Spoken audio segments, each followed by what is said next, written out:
you can't ruminate on what's happened already. If you make a mistake, you got to hopefully learn from it and deal with the consequences. But you can always be optimistic about the future. You can always choose to have a more positive future. Ruminating or dwelling on the past or dwelling on you being sad is not going to do you any good. It's better I think, at least for me, it's better to think, hey, things are pretty crummy right now, but I know there's a brighter future if I work my way out of it. Welcome to the Real Estate Mogul MD podcast. Thanks for tuning in and taking control of your financial future. This is a show where we not only motivate and inspire, we give you actionable real-world experience to help you live life by design. You'll hear journeys and stories from other physicians, investors, coaches, consultants, and entrepreneurs. And now, here's your host, Brett Riggins.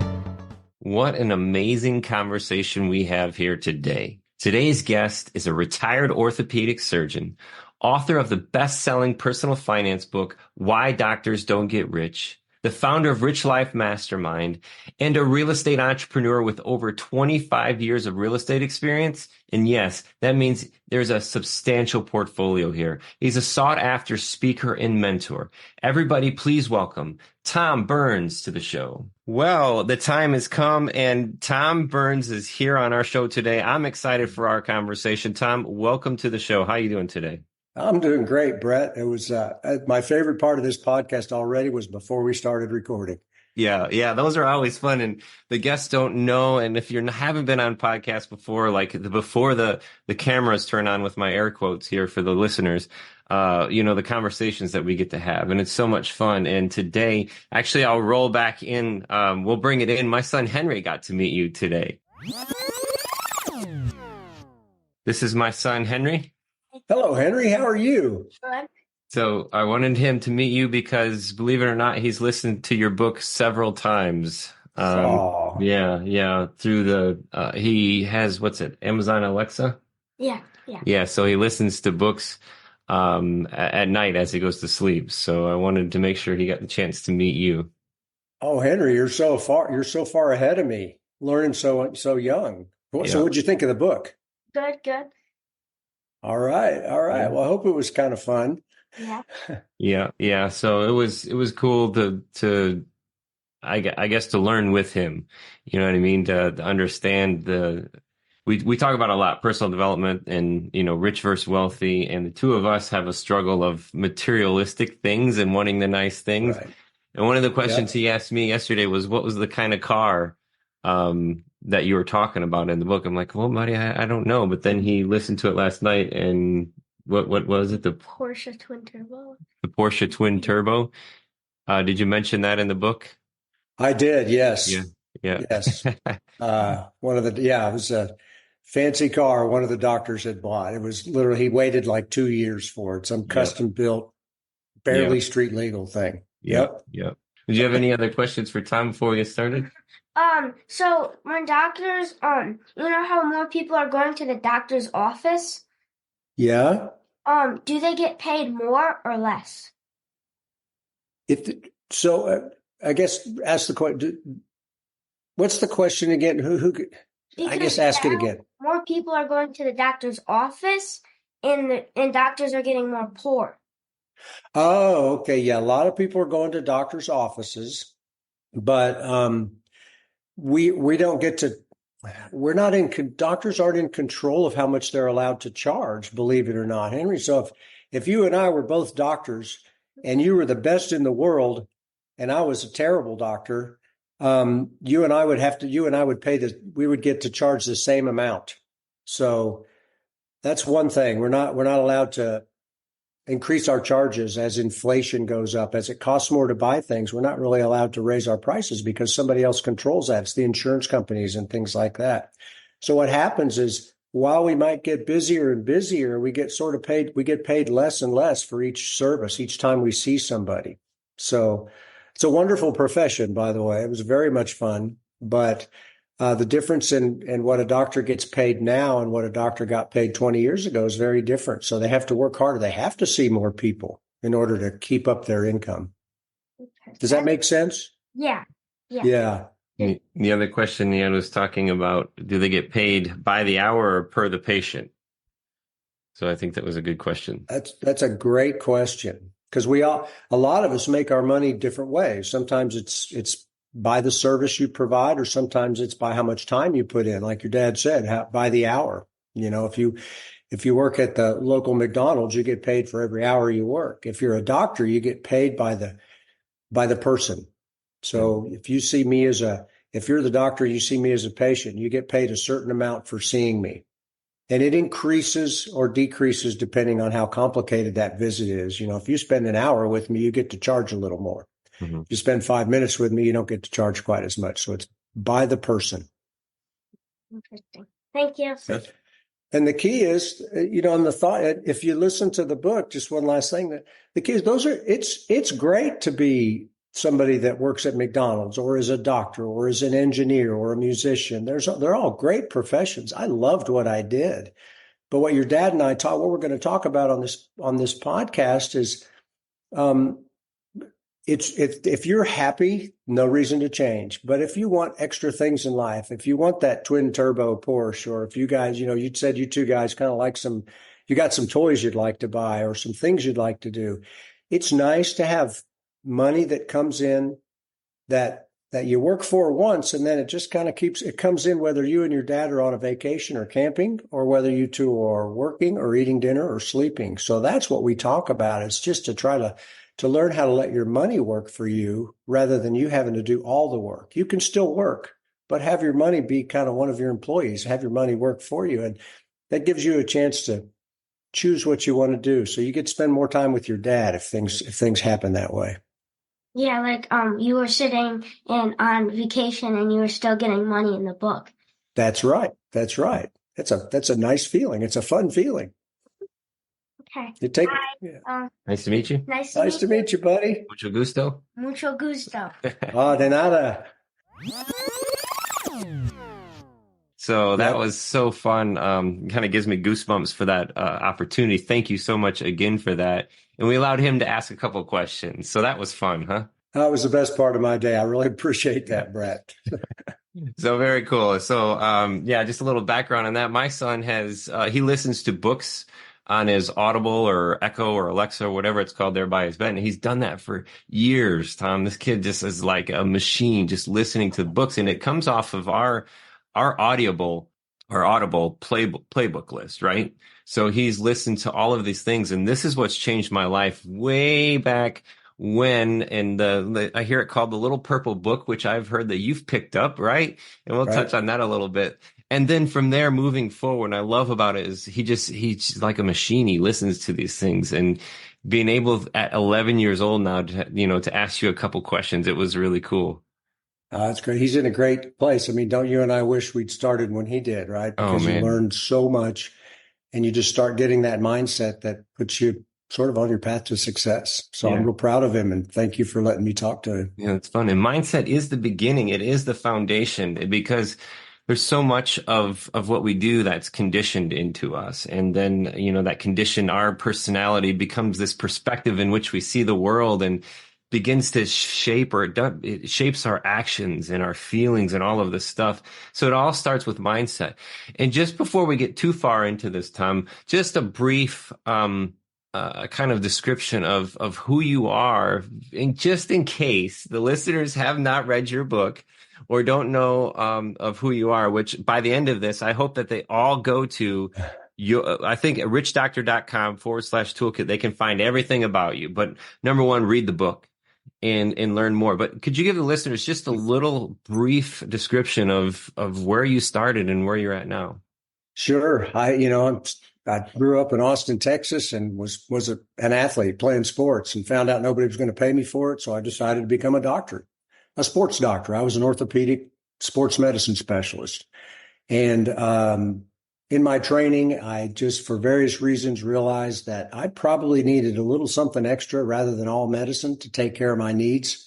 The people that I was watching, the people that were training me, weren't as happy as I wanted to be. And they were complaining and moaning about their lives. And I thought, boy, I don't necessarily want their money if I have to have their lives. So I went looking for something extra. I landed on real estate and passive income. And then just slowly, as I built my orthopedic surgeon career. I also built a real estate career at the same time.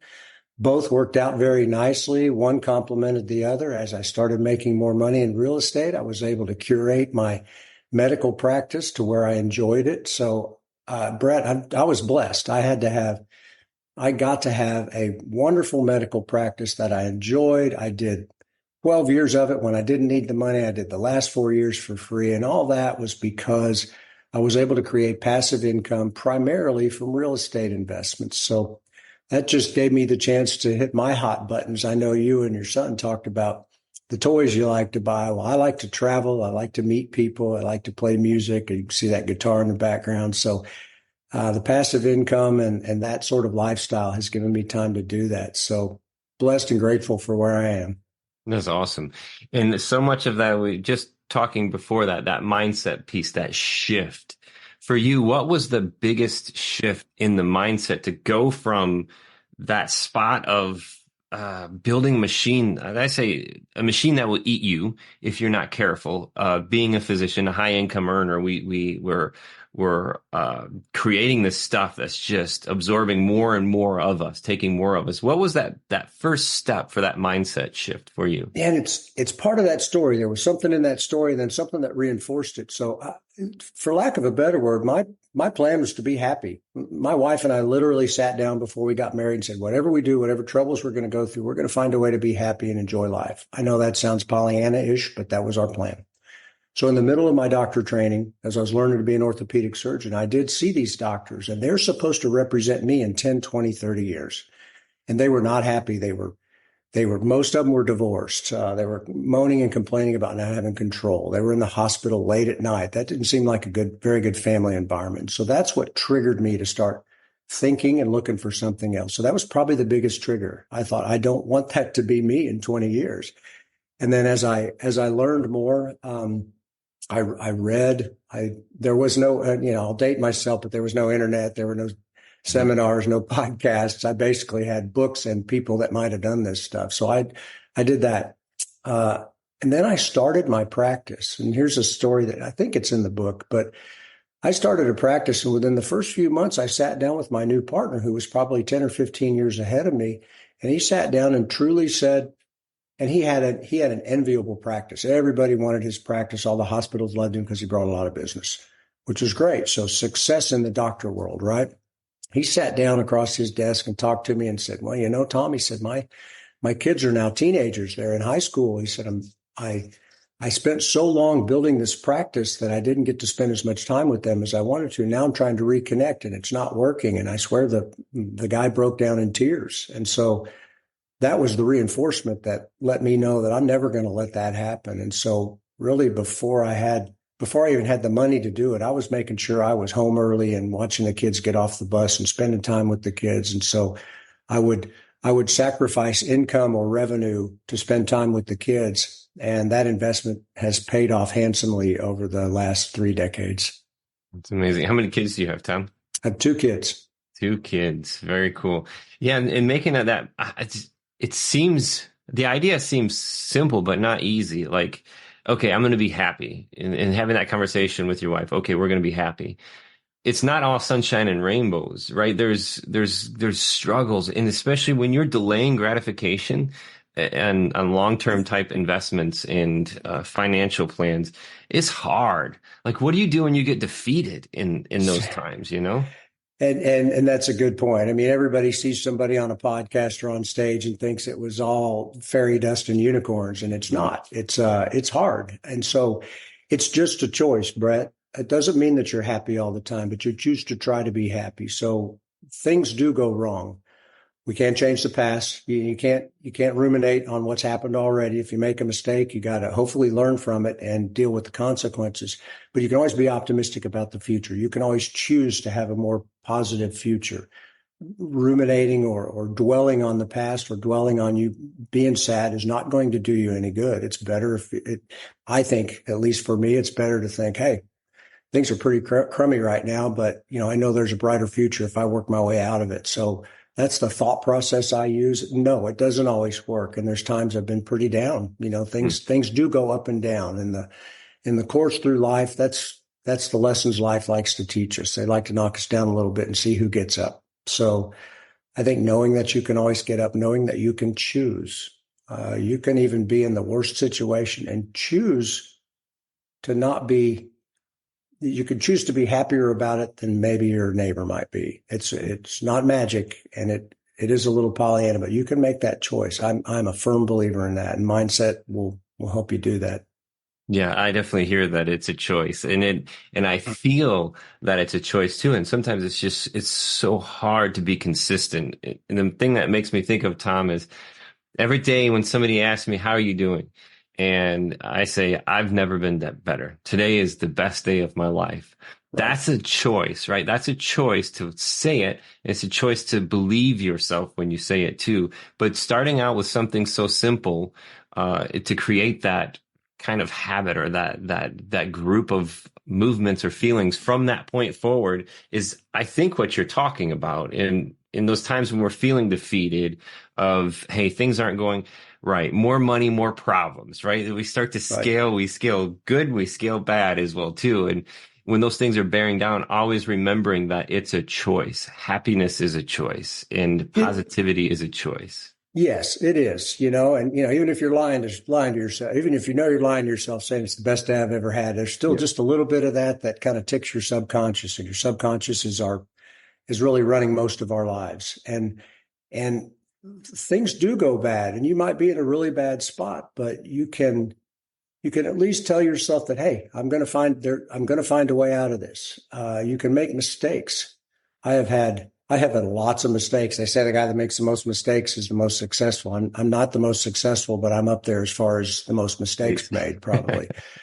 But I've also got these gray hairs, and I can tell you through personal experience that most of my mistakes have ended up creating, the downtimes, the mistakes, the difficulties. They've ended up either creating lessons or something that happens better in the future. I know it sounds like I'm making that up, but given enough time, there's always something good that happens. So now when something really bad happens, and I had kind of a rough year last year, and I remember telling my wife, I don't know what the lesson's going to be, but boy, I sure hope this thing comes pretty soon, because this is not fun. Yeah. So if you're relatively confident that something good's going to come out of it, that'll help you move forward, and that'll probably spur you to find the solutions to get out of that problem. Yeah. And it's another, I guess, opportunity for us to always be grateful, though, too, Tom, is in those moments when we're down and things may not be working out, quite as you had dreamt them to go, or as you're dreaming for them to go. Always remember how good you have it. Right. And there are things that will help you contrast that. If you're stuck in your everyday paths, stepping outside of that and understanding how grateful it is to be where we're at, to be who we are, to be blessed with who we have around us. The simple things in our life should be the greatest things in our lives. And in those moments of despair, or when we're, feeling down, I think those are the times that we tend to overlook those simple things in our life that we're blessed with. That's well said. It's a matter of perspective. Things can be bad in your life, but you can sit back and think that nobody's shooting at you. You know where your next meal's coming from. You've got indoor plumbing, those sort of things. So it helps. A little perspective helps. Yeah, absolutely. So with that, hey, let's take a step back and think your path, going, separating time from money in that journey. I feel like you started small, right, with residential, the first house, one house kind of rental kind of deal. And that is a far cry from where you're at now. Obviously, you've got a lot of time in this, and you've put a lot of time into it. Is that the same path that you would go in today's market if you were, an orthopedic surgeon now coming out and practicing and ready to start investing? I might, although there's more options now. So back when I started, folks like me couldn't get in syndications. You couldn't find the people doing that. There weren't, like I said, there weren't podcasts and websites to point you to places, and there wasn't the plethora of education that there is now. So the only thing I knew was, if you want to be in real estate, go buy something. So that's how I started. And it was slow and steady over a long period of time. And it was just not very life changing. And then all of a sudden compounding had its effect and it went rather exponential. If I was starting today, that's still a plan. I typically suggest to people, hey, if you're getting in early, start small, because the lessons are always going to be the same size. So hopefully the lesson won't cost you as much if you start small. And the more you gain confidence and knowledge, then you can start, doubling down as you need to.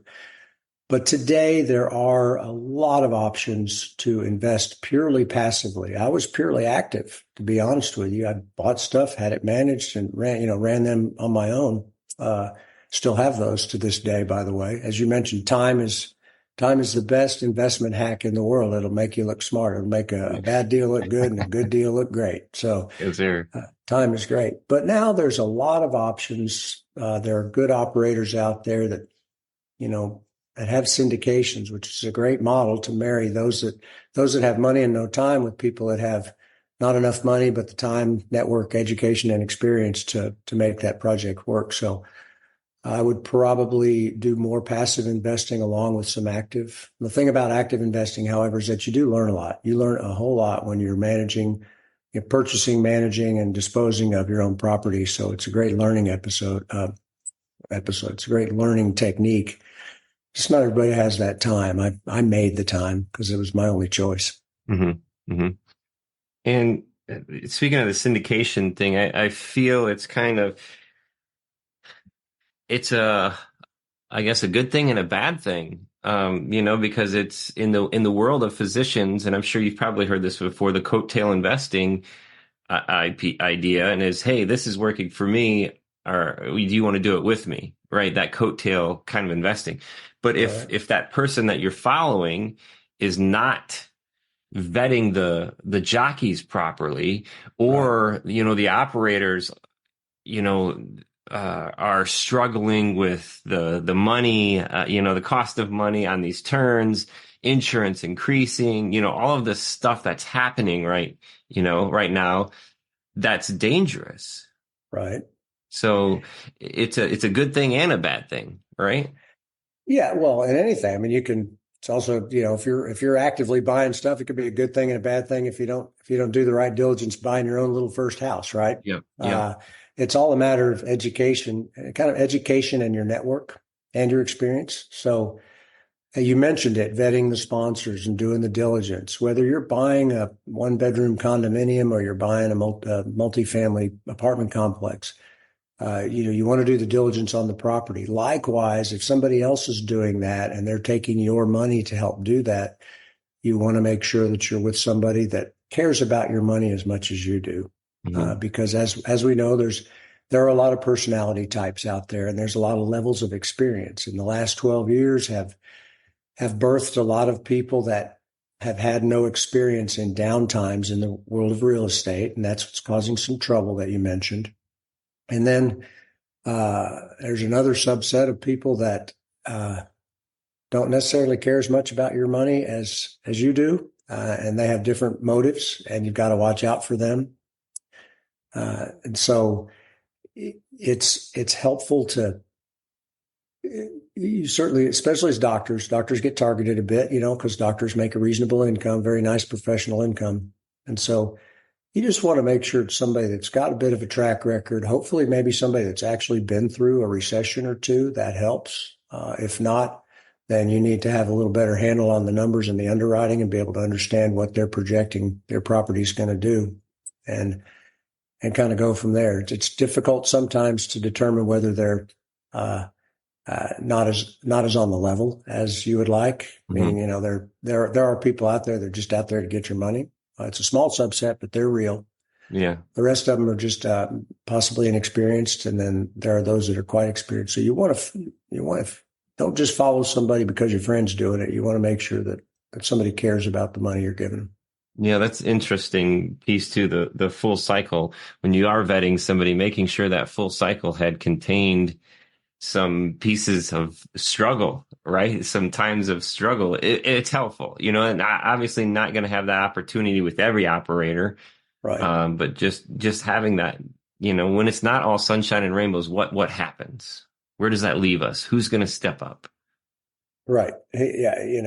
Are you asking me who's going to step up?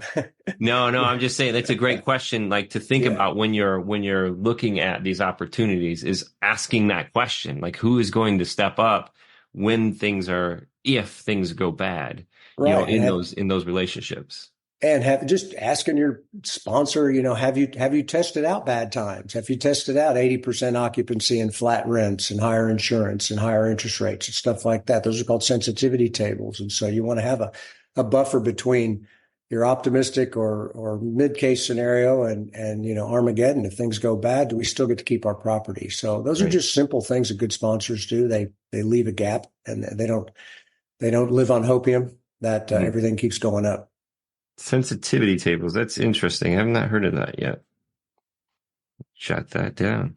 So in the current market, with the multifamily piece, and that's where you're at right now, currently, Tom, you're in the multifamily world, correct? Yes. Yes. So in this direction, in the current market, what are some things that your group, your investors are kind of keeping your eye on, watching out for right now? Yeah, us and everybody else certainly looking for a bit of distress. Look, this is not 2008. There's not blood in the water, but there are discounts out there. Not a lot of them, but there are some discounts. So we're looking for those, Mhm. just to give more of an upside to our investors. But in general, with the multifamily world and with real estate in general, we follow jobs, we follow population, job growth, population growth. Our company, we rate schools in the area, we rate median family income, et cetera. And so you want to have a place that's growing robustly, doesn't have too many living units in it. There's a need for living units. We do feasibility studies to make sure that there's demand for our product. So you put all that together, and if everything looks good, then you look at the actual property itself. Interesting. And if you could go back 15 years and you could set aside somebody, on the same path, and we've touched on this a little bit, but I want to be more direct in the question, the same path as you, whether it's, niched in orthopedic surgery or something along those lines, but had that idea of, hey, I'm going to be happy no matter what. No matter what, I'm going to be happy. If you could go back 15 years and set beside a person who's on that path, what would you tell them today, Tom? Um, sound pretty bland and blunt, but I'd tell them to start creating some passive income. Uh, because now that doesn't make you happy, but that certainly is one of the tools. What is it? Zig Ziglar said, money's not the most important thing in the world, but it's right up there with oxygen, right? So Yeah. money helps. Money gives you choices. I would start that and just do it on a habitual basis. Find a way to have discretionary money set aside to invest, not whatever you want to invest in. You can invest in bonds or debt funds or real estate or VC funds, whatever you choose. And then, because over time, that's going to compound and grow and give you more choices in what you do in your life. And I think those choices can give you more happiness, more joy, and I mean, now we're getting all philosophical, but happiness is not necessarily a destination. It's a thought process, right? It's part of the journey. So you can choose to enjoy what you're doing, and that passive income might help you eliminate the things you don't enjoy about your journey, and you can continue to sort of add blocks and take away blocks and make life at least as close to your ideal as you want. You never get an ideal life. Mhm. Mhm. Yeah, and it's that idea that happiness is the journey, right? It's not arriving at some special place or having some special thing. It's the everything along the way, right? Yeah, yeah. I mean, we all know we crave something, we want some big toy, some watch, car, guitar, or something, and we finally get it, and it's awesome for a day or two, and then you start looking for the next thing, right? Yeah. So you've really got to take stock of and enjoy the journey, and just kind of have joy throughout the journey, or try to have joy throughout the journey, and the happiness will come as a result. Yep. And I think a great step would be reading the book. I know you're not selling anything, but I'm selling it for you, Tom, because I Hey, good absolutely job. love the book. Why Doctors Don't Get Rich. And it's just that self-realization piece of, and I'm not a physician, but even myself reading it and observing myself, I think it's a great first step. If you haven't read the book, it's called Why Doctors Don't Get Rich. You can find it on Amazon.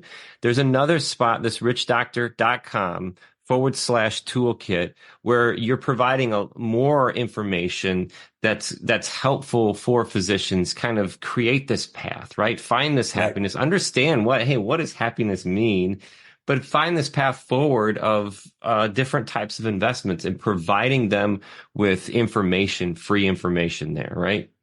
Yeah, I've got a newsletter I put out every week it's a combination of how to think about various parts of investing in real estate. And there's a lot of left brain stuff in there, techniques on how to do things. It's just a free newsletter, but I've been putting it out for quite a while now. I really enjoy it. And if they go to the toolkit thing, there's a few things that have helped me through my 30 years that they can download for free. So yeah, most everything's free on the website. Free.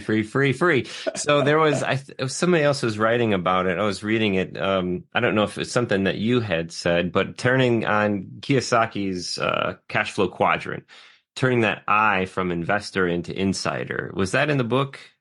It was. Okay. And actually, it's funny, as I was writing the book, Robert's had it as investor for 25 years, right? Yeah. And we were at an advisor meeting, and he said, we're going to start calling this insider now because insiders get the information, Yes. So the more knowledgeable you become, the broader your network becomes and the higher level your network becomes, you become somewhat of an insider. It's not illegal insider trading, but you get information possibly before others. And that's another technique to increase your wealth. Yeah, and that's exactly why going to the website and signing up, that's what I was getting at, is because you are the insider now and having opportunity to speak with people and go to different, events and invited to certain things. And it's just a great opportunity. What you're collecting, you're sharing with everybody else. So the listeners can go to richdoctor.com/toolkit and find this stuff because you are the insider. Tom, thank you so much for your time. It's been an absolute blast. I'm so grateful. Thank you so much. Oh, thanks, Brett. I really appreciate it. Hope I wasn't too sappy for them, but mindset's important and the numbers are too, but mindset backs up the numbers. Absolutely. Last question is, I am an outsider. I come from the construction management, architectural engineering world into the real estate world. And like you, I like helping other people. How can I continue to help physicians in this path? Because I've invested my time, I've made my time with that mindset shift. And as hard as it sounds sometimes when I'm regurgitating some of this insider information when it comes to mindset, I feel that I'm doing what I'm saying, but I want to share that with physicians. How can I, as an outsider, help physicians get to where you're at? Well, number one, keep doing what you're doing. But it helps to know certainly to know the struggles of the physicians because they've changed over the last 10, 20, and 30 years to understand where they are and to give them solutions. That's what you and I both want to do is try to give solutions. So just continue doing this, continue growing your base of people that are listening to you. I think good content, good information is going to grow itself organically. And I guess just talk to some of the people that are listening to what you do because it's, people want the how, and that's important. The how is very important. They also want to know kind of the why and the backup for it because everybody is going to get knocked down. So if you can help guide them through that and just give them excellent, actionable resources, they'll come flocking to you. I know I'll probably start listening to this podcast even more than I have already. Nice. Yeah, we'll have Henry be the podcast host here, the Henry and Tom Show. There we go. There's the spinoff, Tom. All right. Well, thanks again, man. I'm so grateful for your time, for your experience, for your knowledge, and sharing all of that with us and the listeners today.